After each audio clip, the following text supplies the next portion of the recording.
then 3 we detected them during our hospital surveillance. 2 of them coming from Nakonde again, and 1 from UTH. And then we have 3 cases who are contact to known cases in Nakonde, and then 2 are lodge staff who work in the lodges in Nakonde, and then we have 1 healthcare worker at Nakonde Urban Clinic. So from the results, again, we can see that the bulk is still coming from the epicenter in Nakonde. On a good note, we have discharged today 105 patients from our isolation facilities. Again, the majority from Muchinga province, 94, and then 1 from Levi Mwanawasa, 3 from Solwezi, 7 from Kawe, that have since tested negative to COVID.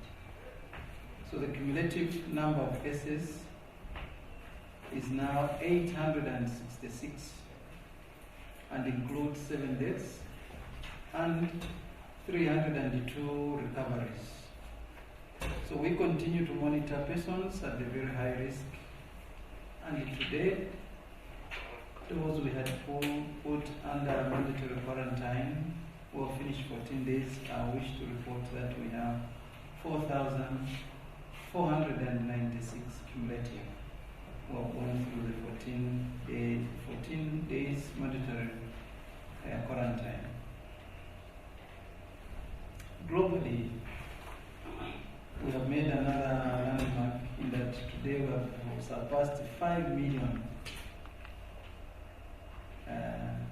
in terms of the total cases around the world, with a total 329,735 deaths and 2 million 4,006 recoveries. This was confirmed as of this morning at 08 hours. In Africa, we have 4,175 new cases recorded in the last 24 hours. This brings the cumulative number of cases in Africa to 97,404, with 3,020 deaths and 39,425 recoveries. Under the African Union, the Africa CDC, our region here, the Southern African region, we have reported 19,529 cases with 359 deaths and 9,490 recoveries. So for Zambia, with our neighbors, 8 of them, the cases around us, surrounding us, is 2,612 with 93 deaths and 626 recoveries. We continue with the key interventions across the country. Just a quick update regarding Chirundu. Our activities have continued. This is day 4 of community screening and testing. 377 people yesterday we screened, with 259 truck drivers and 118 members of the community. And these samples have been brought and undergoing the testing in our laboratory. So cumulative, since the time we started on the 2nd May of 2020 for Chirundu, we have covered 5,519. The epicenter right now, the Nakonde, again our activities are continuing. The teams, both combined from the central province, led by the local teams, they have continued with the mass screening and testing. But today I wish to report that the window has been opened for Nakonde. I think they've been allowed to get the necessary food and supplies for today and tomorrow. And after that, we are reviewing the situation regarding the way forward, and the nation will be informed accordingly.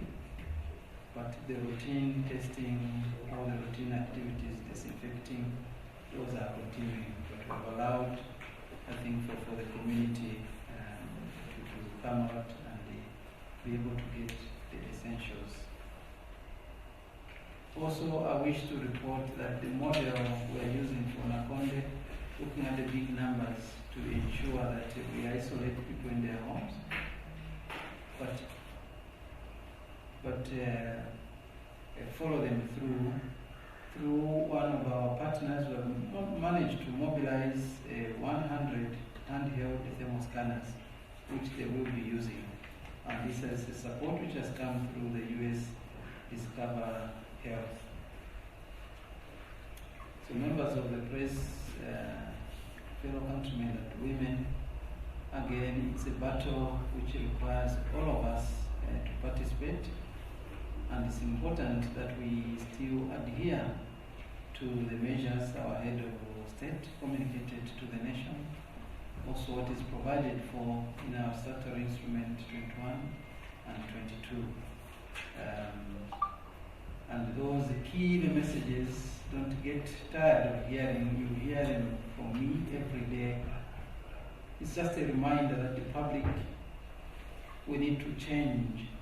It's a change of mindset, also change for the better to prevent. You're not only preventing the COVID. If you adhere these, we prevent a lot of diseases, including cholera and typhoid. So we avoid public gatherings. In public, ensure you have the mask on, the hand washing, maintaining personal hygiene, environmental cleanliness, practicing the physical distancing, no handshakes, restriction is the movements.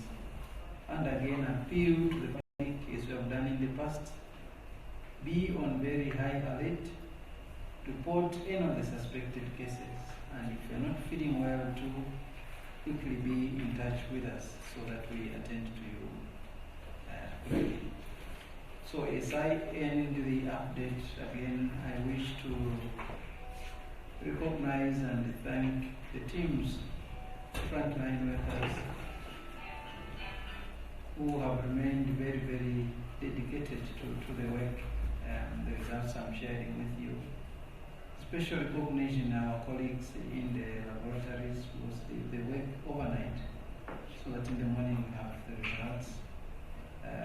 Our colleagues, a special recognition to the University of Zambia, the School of Veterinary Medicine. I think since the time we started, have been very, very instrumental in our diagnostic capacity.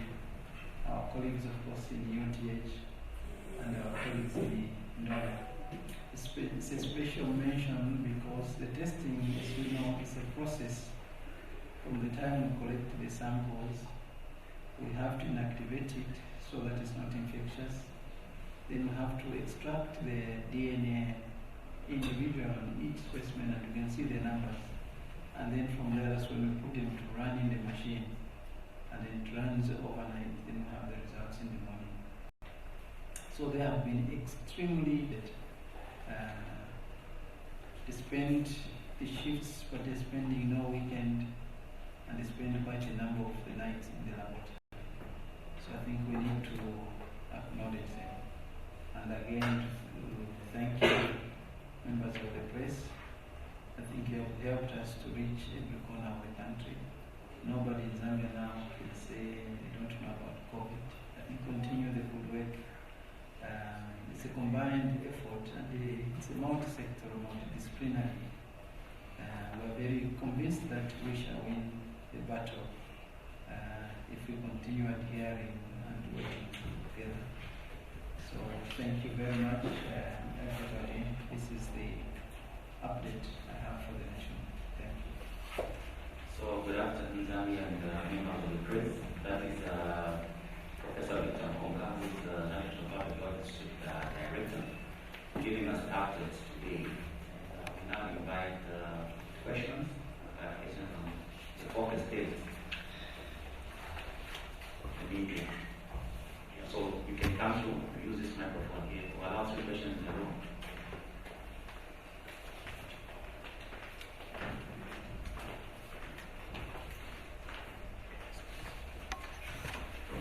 introduce yourself and the media institution that you are representing.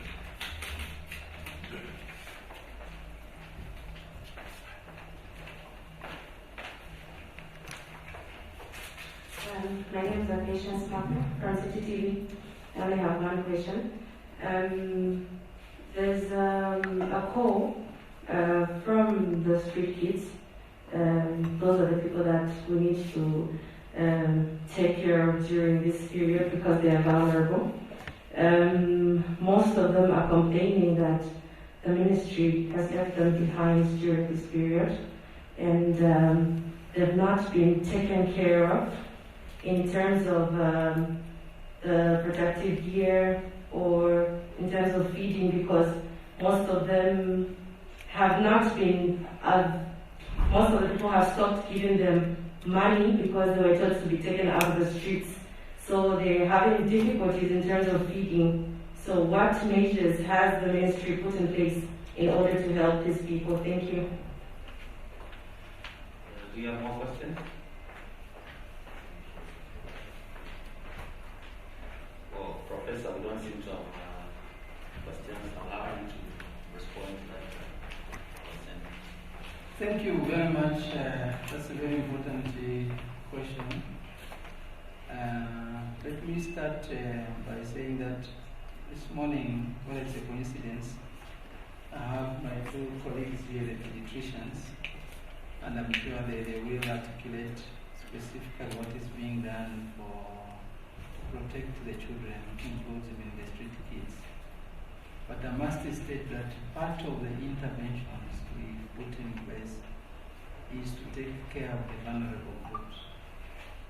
We are aware that this COVID affects and the outcome is severe in the very elderly, those who have comorbidities or other illnesses, diabetes, high blood pressure, or so on. Also requires, we need to provide special care for the children. So it's part of that package you are offering.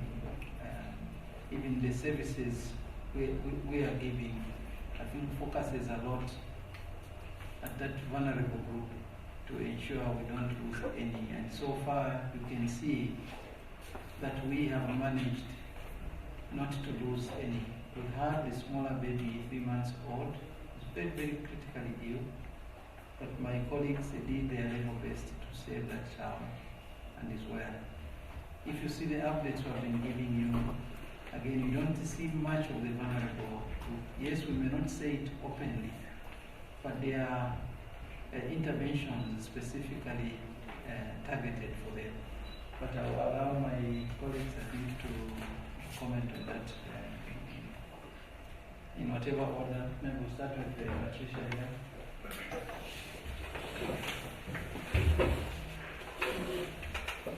Thank you very much, Dr. Konka, for that. It's indeed a very critical question, and I believe that this is not only a battle for the Ministry of Health. It actually calls for all the relevant sectors to get together and deal with street kids. And actually, it's not just because of COVID-19.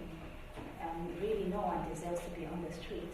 And if you talk to them, you actually realize that most of them are there because they don't have support from anyone. So, having said that, I want to believe that I think we should definitely do more to actually protect them. And I think maybe after this, we actually need to sit down and strategize on how we're going to help them, especially with protective clothing. I think the issue of food, again, calls for support from different sectors. As we think of the people in the front line, I know we've been giving a lot of donations, but I think this is very important, and we shouldn't neglect the people on the street, not because of their own choice, but because they actually are there because of circumstances. And I think as I conclude, I want to acknowledge that the Ministry of Community Development, as well as the Ministry of Youth and Sport, are actually doing a lot to see how they can accommodate all of them. Because even as they leave the street, they have to be put in places where they're going to be safe and secure. Thank you.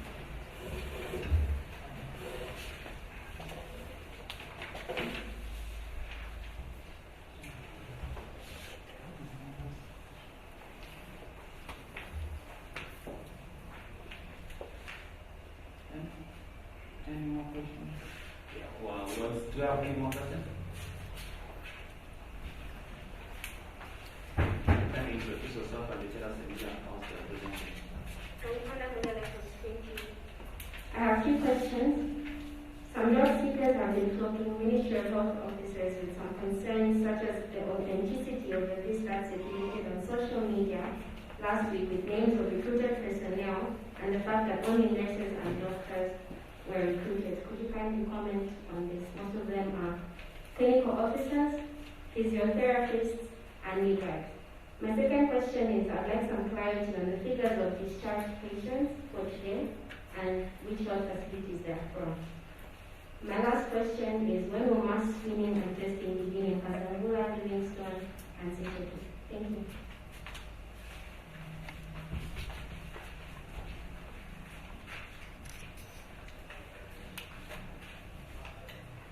Thank you very much. I think the issue of the recruitment, the minister did respond comprehensively last week. Probably what we will need to do also is to put maybe a press release which will provide all the details. But I must tell you that the way we operate, yes, you may see a bigger number of nurses for obvious reasons. You don't expect, when you are managing the cases, the doctor-nurse-patient ratio cannot be the same, because you find the doctors will be less and there will be more nurses because they work in shifts. The doctors do the rounds, but the rest of the work in terms of caring for the patient is dealt with the nurses. Also remember, even when you look at laboratory personnel, you cannot compare in terms of the numbers, for example, with environmental health officers, because these need a bigger number to cover the whole population, whereas in the lab, it's restricted the number. So there are some ratios, those which are worked out as you do the recruitment. Even now, when you look at the workforce, of course, the biggest number are the nurses. And you know, for obvious reasons, because we need a bigger number to take care of the patients in the hospitals. The doctors, yes, they come, they do the rounds, and then they move. But that, I think, what we'll do is probably to do a press release to give the clear information. Last time, I think the minister gave very comprehensive report on it. In terms of the discharges, yes, I can go through that again. To say that we're discharging 105 total. Out of this 105, 94 are coming from Muchinga province, from our isolation facilities. So there's one Chinsali and Nakonde. Then at Levi today we discharged 1, and then Solwezi we're discharging 3, and then 7 are being discharged from Kabwe. That gives you the 105 I announced. The last question is over the mass screening. I must indicate here that one of the key interventions or strategy we are using is to minimize importing cases from our neighbors. I told you in the beginning of the outbreak 2 months ago, we were looking more cases coming from China, from Europe. Now when you look at it, there are cases in the DRC, there are cases in Tanzania, there are cases in South Africa. So the strategy we are using basically is two-pronged. One is to shield the country to ensure cases don't come in. The second is within the country, how do we minimize the spread? So from the outside, you have seen we are working now in Nakonde, in Chirundu. There are activities also in Kasumbalesa. And Livingstone, Kazungula, we have been there, we've put in the team in place. Soon we're opening even a diagnostic center there in Livingstone. We have now the gene expert, And soon as we get them the cartridges, they will be able to make the diagnosis. So we will be moving with these targeted. We are being informed also by the numbers. So you see exactly where the cases are coming, then you need to go and stop the fire. We had cases in Lusaka, so we went in quite extensive to stop. And in areas where we identified we were getting a lot of numbers, we had to move in Emersdale, we had to move in Makeni, we had to move in Kamwala, in Rhodes Park. And from the figures you can see that Lusaka has quietened up. We had the problem in Kafue, again we moved in and quietened up. Now, if you have been following Stephen today, you see that most of the cases are coming through the Nakonde route. So obviously we need to focus and ensure we quieten the Nakonde. But the activities doesn't mean that they're just happening in Nakonde. There are activities across the country. Every district, every province, they've been given very strict instructions to scale up the activities. Thank you very much. Do you still have more questions, clarifications? Yes?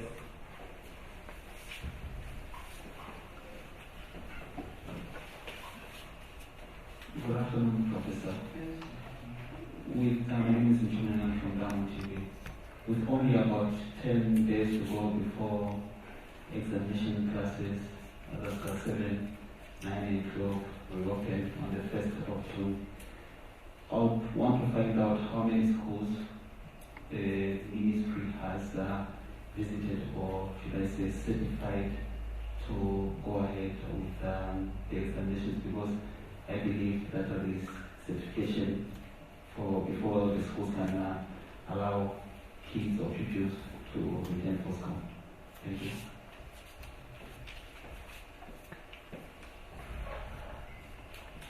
You have some more questions?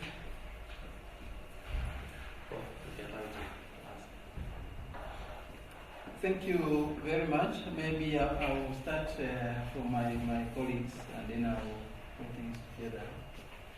As you are aware, we have engaged with the Ministry of Education. We are working very closely. But I think there are some specific actions which have been taken. I will invite my colleagues if anyone wants to make a comment.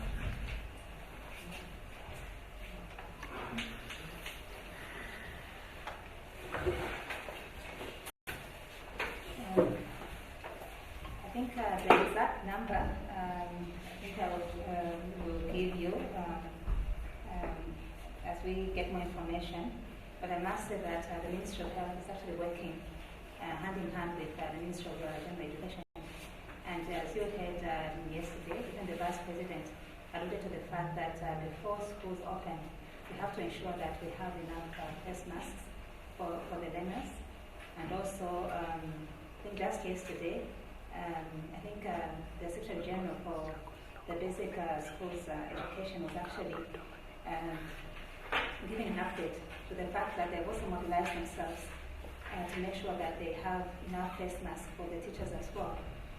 The main things that are needed to be put in place are, of course, hand washing facilities. All the schools are supposed to have enough hand washing facilities. And the general opinion is, the good news that we have is that right now we're only starting with the examination classes. So in terms of numbers, I know a lot of people have been concerned about the numbers. That shouldn't be our worry right now. The main worry would actually be to make sure that once they are in the schools, the children actually adhere to all these measures that have been put in place. But I think we'll give you a more data report once we get all the information. So, fellow countrymen and women, we've come to a point where we receive support from our supporters, and in the house today we have a donation from Child Fund. The donation to a very special group of the children. So I give their presentation.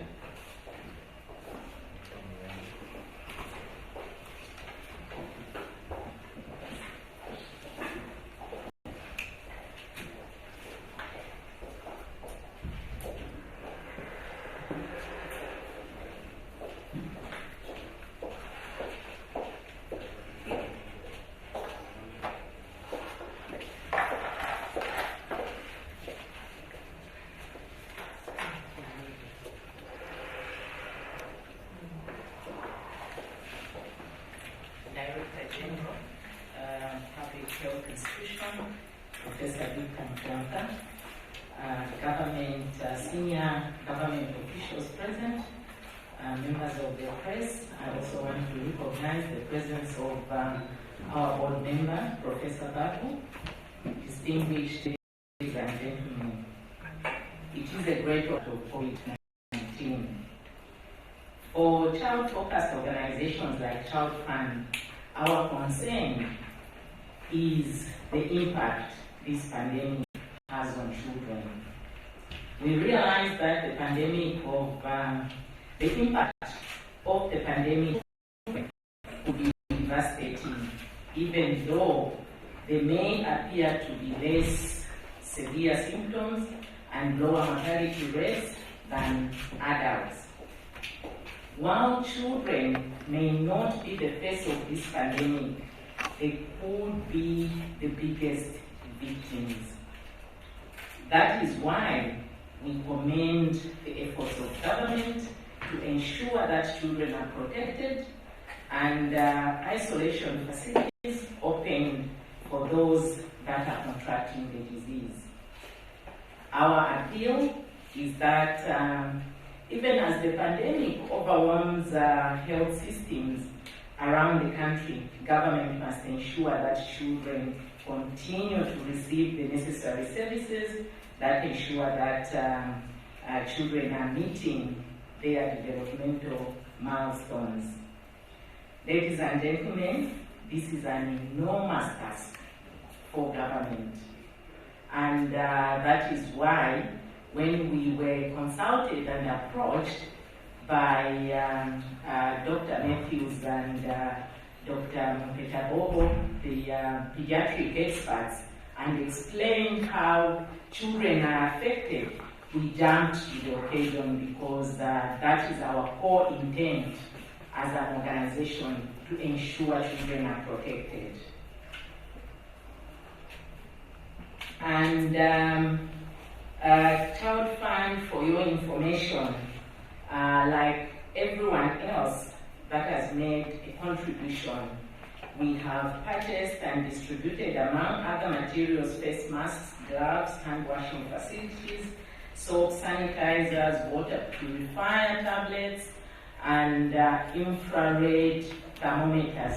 These materials valued at 787,000 kwacha. We donated to 101 health centers in the 10 districts where Child Fund works. The details of what went to which health facility will be availed for accountability purposes. Today, we are donating assorted play equipment and a variety of educational materials, as you can see from the display outside. We've displayed some of the items. These are valued at 50,000 kwacha to be distributed to children's isolation facilities. Could be at University Teaching Hospital and the Levi Manawasa, but I'm sure the experts will advise. Once COVID is over, it is hoped that these will continue to be used by children as they attend routine services such as growth monitoring. These toys and reading materials will be used to stimulate children to learn and play, which is a key developmental factor, and also to feel less anxious about being admitted in the COVID centers without familiar faces around them. Because most of the times they don't even know why they are there, because the symptoms are not as severe as adults. Ladies and gentlemen, being able to play whilst in hospital means that children can continue an aspect of their normal life, which leads to quick recoveries. Let me end my remarks by urging everyone, especially parents, to continue adhering to preventive measures as announced by the government by ensuring that children that are not in examination classes are not carried around in crowded places such as shopping malls. We see parents, going around with children in shopping malls. It defeats the whole purpose of, closure of schools. So let's keep the children at home. When we do our part, we will defeat this pandemic and get back to our normal lives. Thank you, and God bless you all. I now want to invite our board member, Professor Babu, to come and make the symbolic presentation.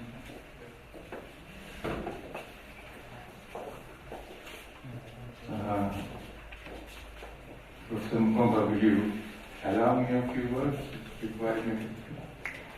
I'd like to bring to your attention that it's not only the Child Fund, but various other constituencies that we come from.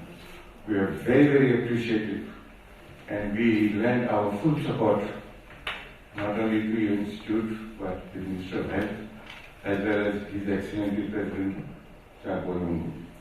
And this work with the organizing is commendable.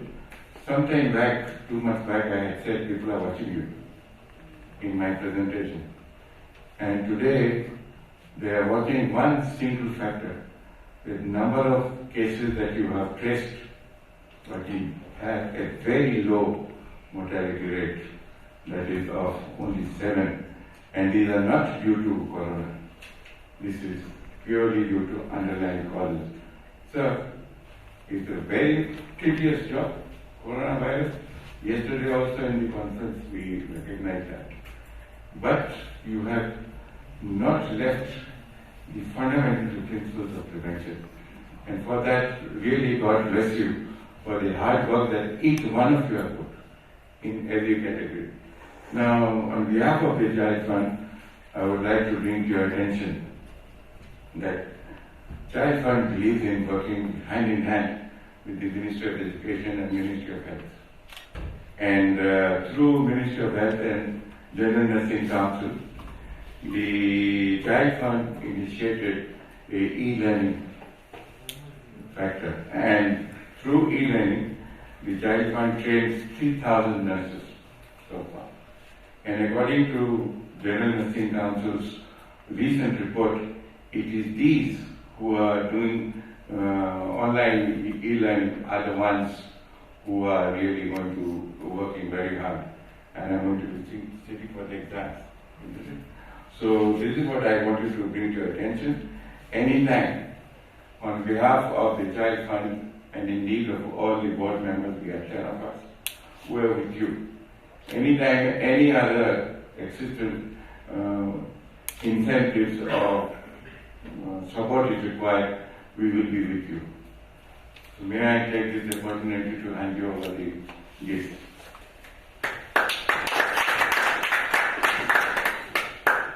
May God bless you, sir. Thank you.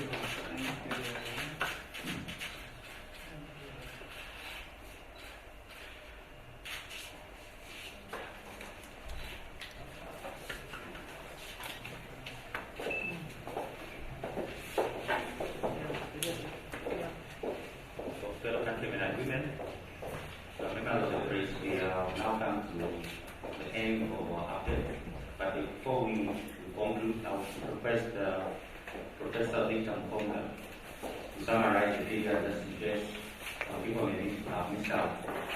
Professor Mkomba. Thank you very much. I want to end with the statement I started with, that COVID-19 is with us for a long time to come. Secondly, also to state that as we adjust and adapt our way of life, to ensure that we attain a balance between our essential life activities and observance of our preventive health measures.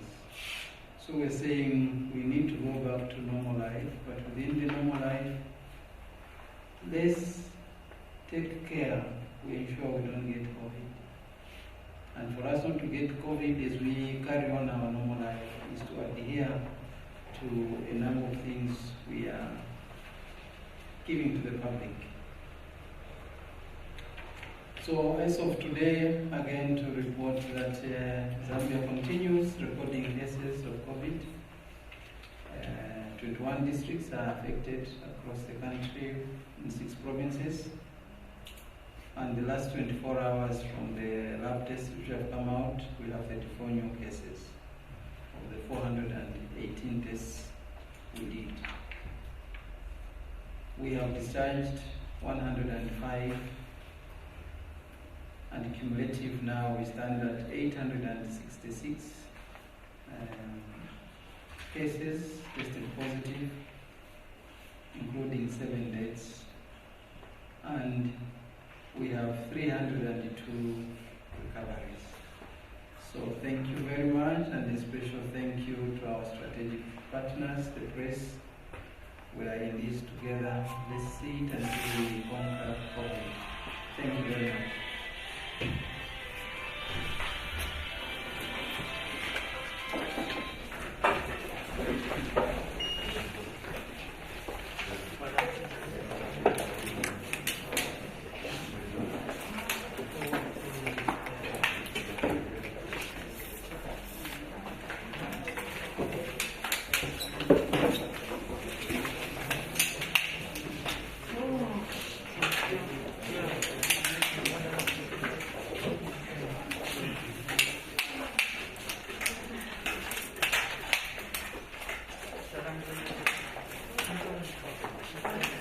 you.